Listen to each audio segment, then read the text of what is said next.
Some babies will go through a difficult birth and recover, while others may be diagnosed with a brain injury called HIE, or even may have a possible subsequent CP diagnosis. Same complications, but different outcomes. Why does this happen?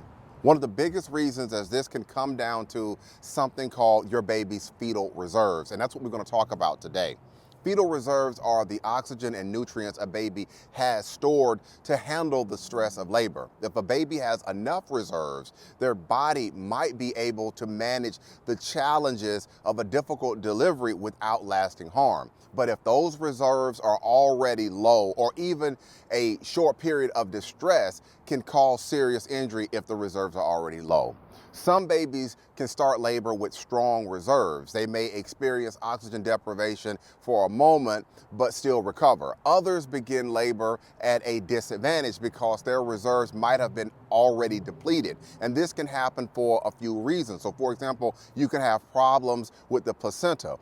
Growth restriction or certain types of maternal health conditions can limit the oxygen that a baby is receiving before birth. If they start labor with already lower reserves, their ability to tolerate distress is much weaker. Now, there's also what can happen during labor itself. A long and difficult delivery can drain reserves even further. So if contractions are too strong or they come too close together, the baby's oxygen supply can get cut off. If distress lasts for too long and doctors do not intervene in time, the reserves can be used up completely.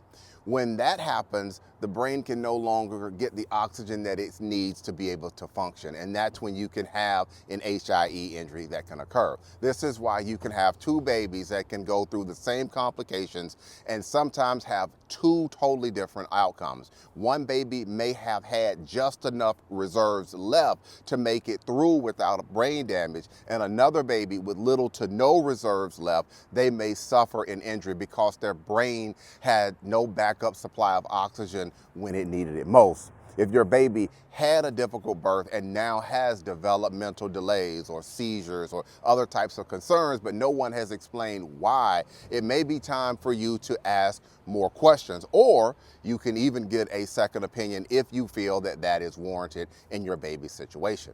Again, I'm Marcus Boston, and if you have any other questions about your baby's HIE brain injury or subsequent CP diagnosis from a medical legal standpoint, don't hesitate to reach out and contact me. You can find out more information about me in my profile. You can check out for more information about me there, or if you're on certain apps, you can just send me a DM and we can chat and talk about what you got going on, talk about your baby story there, or you can just wait and watch the picture that follows the rest of this video. All right, that's going to be it for this afternoon's quick educational video. Have a great day, everybody. Take care.